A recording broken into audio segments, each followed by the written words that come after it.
people who have trust in him down. You should keep it up, and things will become better, hopefully. Anytime I remember this subsidy palliative across and the role of the federal government, and I see that, look, the 36 state governors will even have to play a pivotal role in driving this thing down to the local government, down to our people. Because if it doesn't trickle down, the purpose would have been defeated.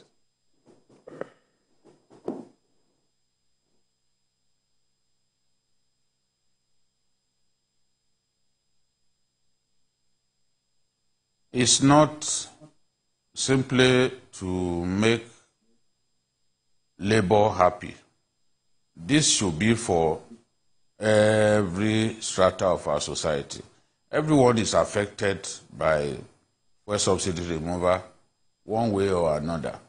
And the labor force is just 5% of our population. So whatever you do for labor, it should not end there. You have to think of other people who are not members of NLC, TUC, and the rest of them. So this is what the governor has done. Remember, he was the first to come out with palliatives before others even thought in concrete terms about what palliatives to come up with. He had acquired buses for intra-state transportation, and he got vans to move farmers and their produce from point to point. He was doing this to encourage farmers to continue to go to their farms in spite of the very difficult situation that they found themselves with the removal of subsidy. So going to the NYC camp to also give them money, share 36 million to 1,215 core members is significant.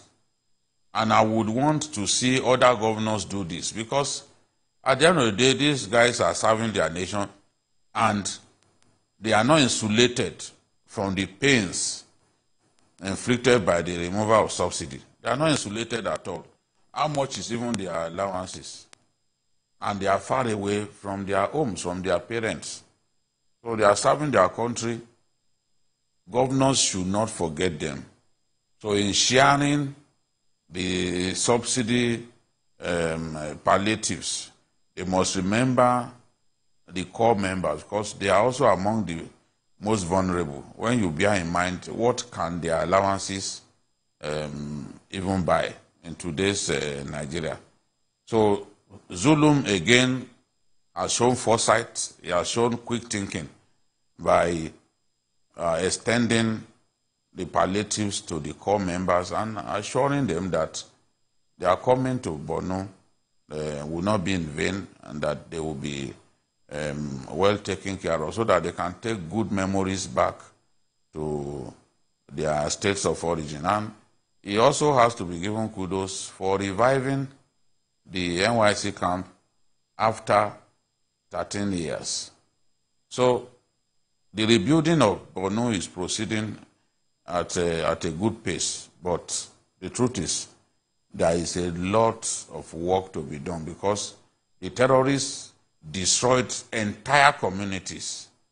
I've visited some communities where you will not see a single building standing with its roof. They set ablaze. They are a very destructive group of people. They will destroy, they will set ablaze even overhead tanks. I saw overhead tanks with holes drilled in them, just so that you cannot use those overhead tanks to provide water for our people.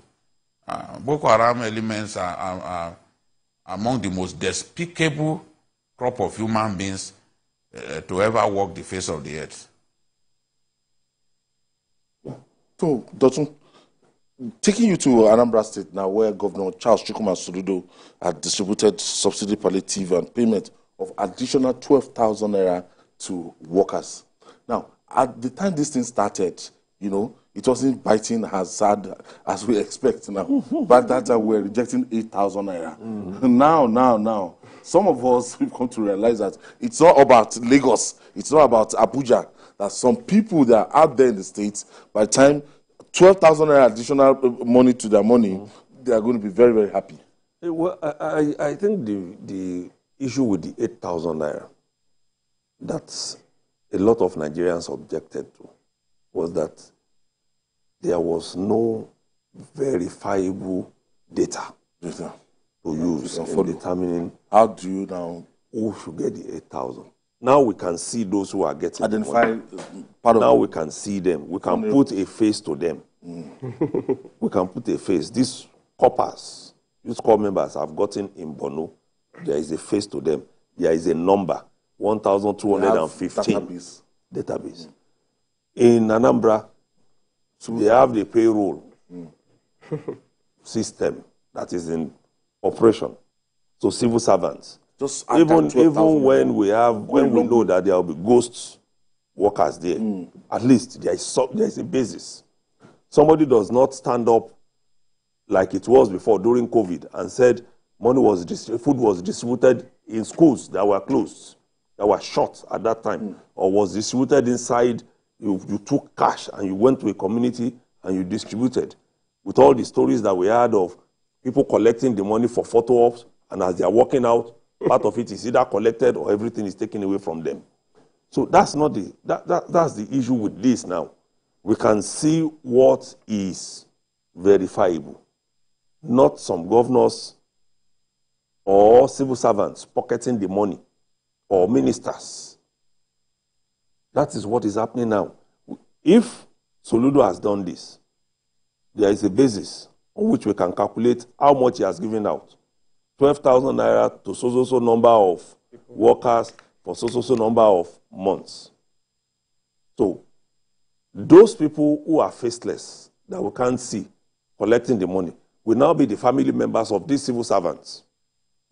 Not just somebody have given Chukwuma, with Chukwuma in Amadioha village. How many Chukwumas do you have there? How do we identify them? So we are getting a direction now. And this is where somebody like Soludo should be, congratulated. We should praise him on this. The man in Kwara State, like he also said, we can see traces of what he's also doing in terms of giving a face to those who are taking the money. This is for this local government. This is for this.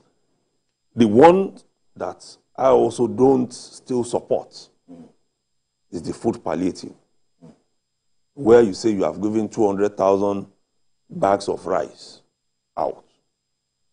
It doesn't add up. We saw the video from Kwara, where a whole community, where you had almost 50 people standing up, and they had only 6 derricks of rice. That's those who were available at that time. And imagine the number of people who will still be able to walk when that meeting was held. So we should be able to target specifics. We should know that where we are taking this, there is going to be impact. It's not just throwing water from a teacup into the ocean. There should be specifics. We should know. This is the 5 billion. These are the people who got it. And then we can see. We can put, even if we don't know them physically, but it's a name. There is something that person is doing. Ministry of this. This person is a civil servant. Level so and so. Ministry of this. And not just somebody somewhere. It's not just the program telling us what you do that matters. Nigerians are worried that what has happened in the past, we just hear billions of billions being distributed. We don't know. There's no accountability. There's no kind of transparency. Nigerians are clamoring for a system that is very, very transparent. So we can't blame Nigeria for their skepticism, because this country has a history of claims of largesse being doled out, money being doled out, without an effect, visible effect that you can measure, on the people. But what is important is there should be monitoring. It's not enough to just say, okay, we are giving out these bags of rice and that and this. So how are people being monitored? Even if you are going to distribute in homes, there should probably be some tracking devices, to know, okay, as this person delivered to this so family. You know, you can introduce tracking devices. It's important. It's important.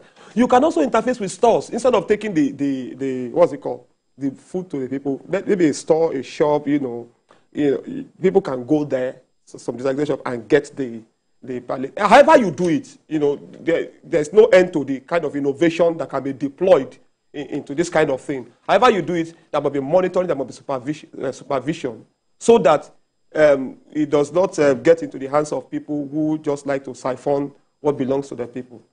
All right. The Academic Staff Union of Universities, ASU, has urged